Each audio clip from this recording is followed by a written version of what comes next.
she would be participating. Go ahead. Thank you, Jen. So the DHS secretary is now talking about people on the terrorist watch list crossing the border into the U.S., and he says, we know where those 42 are. Why isn't he saying, we know where those 42 are, they're in jail? Well, Peter, I would really point you to the Department of Homeland Security to get more follow-up details on his comments. I know he's spoken extensively at a range of hearings and obviously on a range of Sunday shows yesterday, including on Fox, I believe. So then what is the president's priority? Would it be stopping potential terrorist attacks or letting these migrants come in? Well, again, I think as we noted just a couple of weeks ago when there was reporting about the number of individuals who are on the watch list being stopped at the border, that was the Border Patrol doing their jobs. That was the system working. And certainly part of the role of the Department of Homeland Security is to keep our country safe, keep the American people safe, and I think that's an indication of Secretary Mayorkas' work to do exactly that. But so if it takes 19 people to carry out the September 11th attacks, what do you guys think 42 people on a terrorist watch list might be capable of?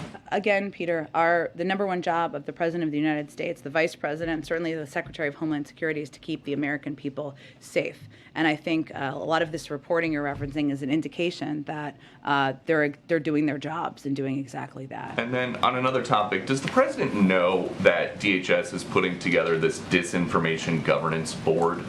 Well, Peter, I think I would note, and I'm not sure if this has been in your reporting yet, but this is a continuation of work that was done under the prior administration, under the Trump administration, to take steps to address disinformation, address the use of disinformation in helping smugglers prompt the movement of more migrants across to the border. I would note that the first example given in the announcement about this was DHS's work to understand how, quote, misinformation spread by human smugglers that prey on vulnerable populations attempting to migrate to the United States. So for anyone who's out there who may be concerned about the increase in migrants to the border, this is the kind of apparatus that's working to address disinformation. And again, continuing the work of the Department of Homeland Security in 2020, something we're currently applauding. But just in terms of what the president wants out of this, does he want the people on this board to start censoring information that is not helpful to him? Well, let me be clear on exactly what this board does, or what the work they are doing does. And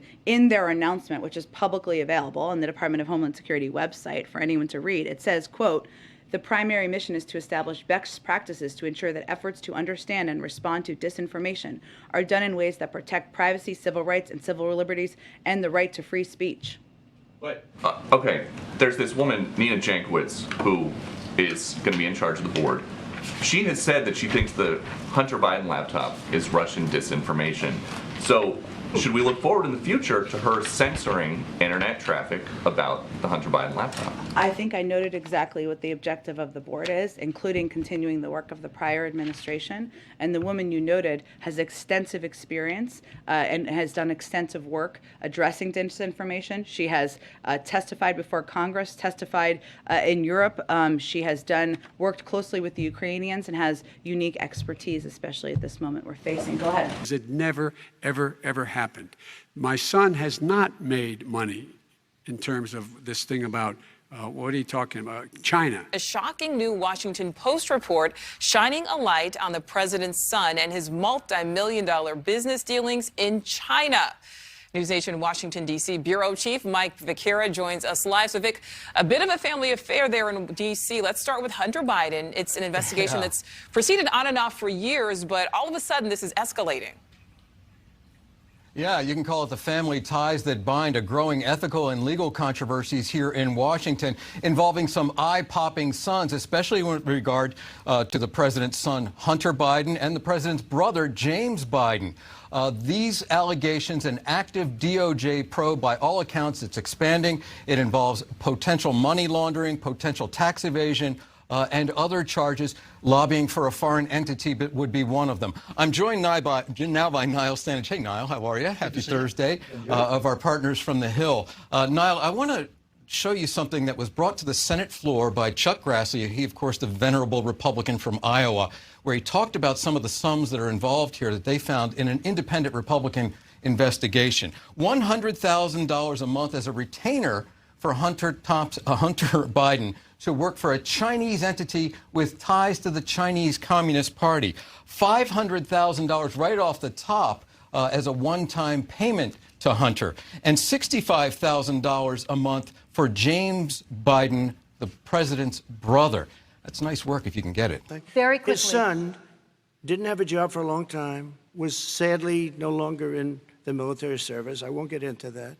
And he didn't have a job. As soon as he became vice president, Burisma, not the best reputation in the world, I hear they paid him $183,000 a month. Listen to this. 183, and they gave him a $3 million upfront payment. All right. And he had no energy. I'm going to let the vice president That's respond to that quickly, and then I need to get dishonest. to a question to you. Very No quickly. basis for that. Everybody investigated that. No one said anything he did was wrong in Ukraine. Every witness who was asked about Hunter Biden's involvement with Burisma agreed there was a potential appearance of a conflict of interest. Multiple House Democrat witnesses, including those from the Department of State, the National Security Council, and others, unanimously testified there was a potential appearance of a conflict of interest. These were their witnesses. How much money did Hunter Biden get for being on the board? Well, you start looking at this bank records, according to reports, between April 2014 and October 2015, Burisma paid more than $3.1 million to Devon Archer and Hunter Biden. That's over the course of a year and a half. How do we know this? Some of Devon Archer's bank records were disclosed during an unrelated federal criminal case having nothing to do with Hunter Biden. These bank records show 17 months that Burisma wired two payments of $83,333, not just for 1 month, for 2 months, for 3 months, but for 17 months. According to Reuters, sources report that of the two payments of $83,333 each, one was for Hunter Biden and one Devon Archer.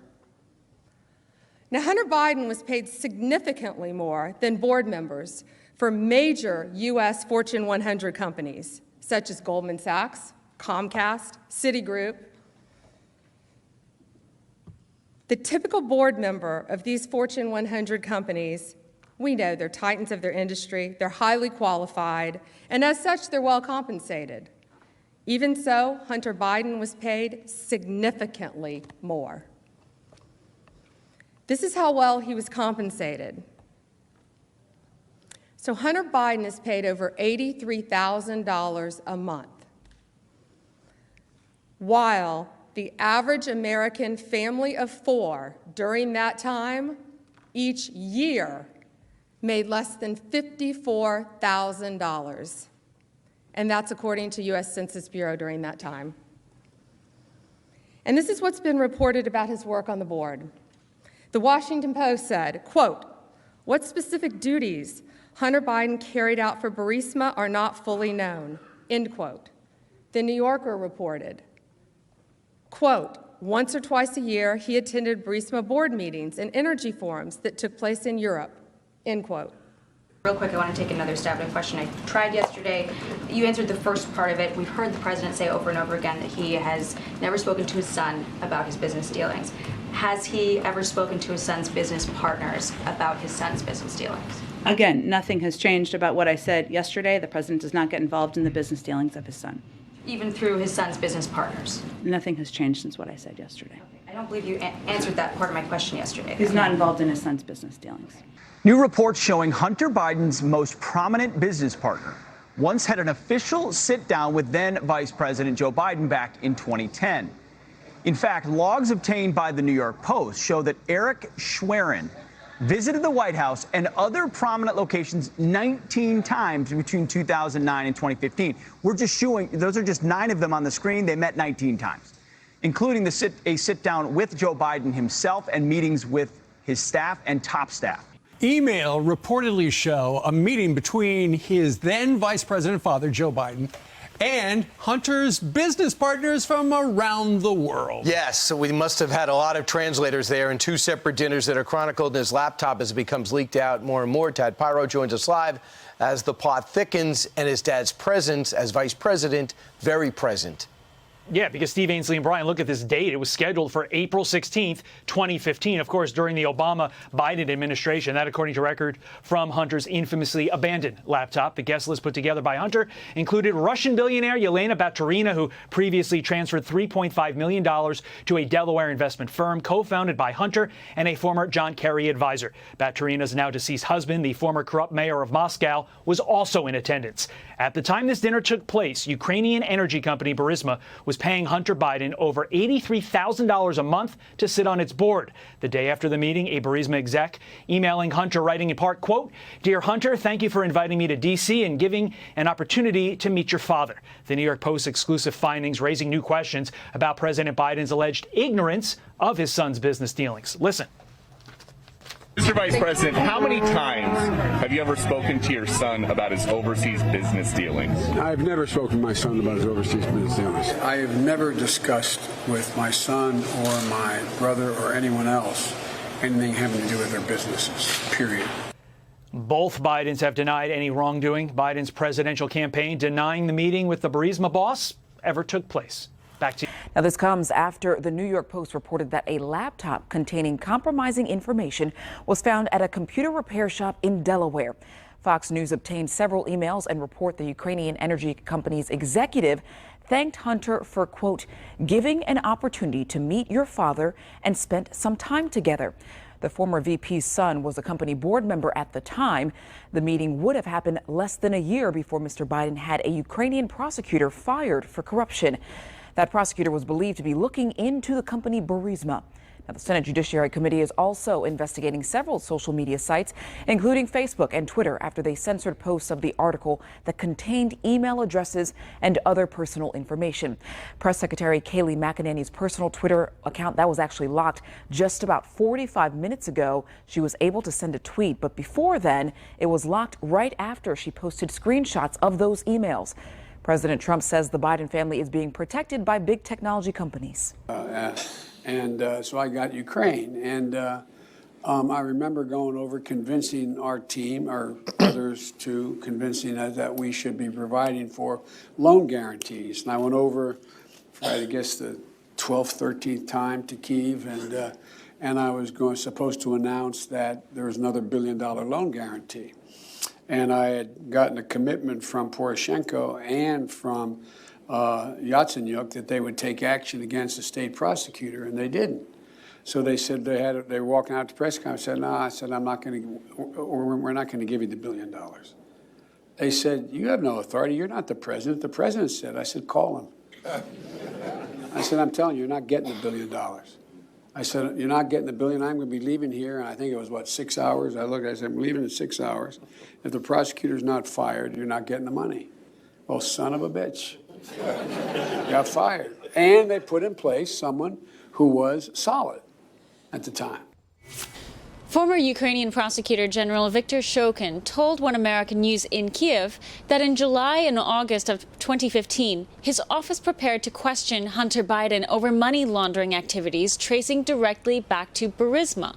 Shokin says pressure to stop investigating Hunter Biden's Burisma activities then increased, and President Poroshenko personally asked Shokin to wind down the Burisma investigation to appease then Vice President and Obama's Ukraine point man, Joe Biden. As the months passed, more cases and investigations into Burisma began to spring up, and President Poroshenko came to Shokin's office and told Shokin the Burisma case was why Joe Biden wouldn't release $1 billion in U.S. loan guarantees, money Ukraine needed desperately. Да, он говорит, нам нужны деньги, мы воюющая страна. Yes, said Shokin. That's what he told me. He came to me and said, you are a patriot of Ukraine. We need this $1 billion. We're at war, and if you are a patriot, you will close this case. Это когда уже суд арестовал 2 февраля, My conversation with Poroshenko on this, Shokin says, was in a phone call. It was after we started seizing Burisma assets in Ukraine when Poroshenko called me and said, listen, this all has to stop already. Joe Biden's temper is overflowing. This seizing of Burisma assets, said Poroshenko, was the last straw. Shokin says Poroshenko then paid him a visit in his office, asking for Shokin's resignation. Shokin responded and asked, why do I have to go? I haven't done anything wrong. I'm doing my job. This is standard procedure. We have reason to freeze Burisma assets. And Poroshenko said, Biden is angry about you freezing Burisma assets. I'll figure something out. We asked Shokin if this demand for a resignation was specifically because Biden had asked for it, or if there were other possible reasons. Shokin insists it was all Biden. Because of Biden, says Shokin. Everyone knew what was going on. Poroshenko told me directly that I had to step down as prosecutor general because of Joe Biden. Biden and leftist media claim Shokin was corrupt and inept and had to be dismissed, despite the fact that not a single charge of corruption has ever been raised or proven against Shokin to date. To this, Shokin shrugs. Shokin says people don't have to believe him. Just look at the transcripts. Biden's transcripts, that is. The transcripts of Biden's telephone conversations with Poroshenko, says Shokin, is where the truth will show itself. Americans must demand it. And if they do, they will see, broad as day, Joe Biden was illegally influencing foreign officials in order to protect his son, Hunter, and shield illegal money laundering activities. One American News verified on camera what Shokin has stated for months when he issued a stunning 12-page sworn affidavit to an Austrian court stating how Joe Biden was directly involved in interfering with active cases under investigation. And with that, I just have two more words to say. Obama out.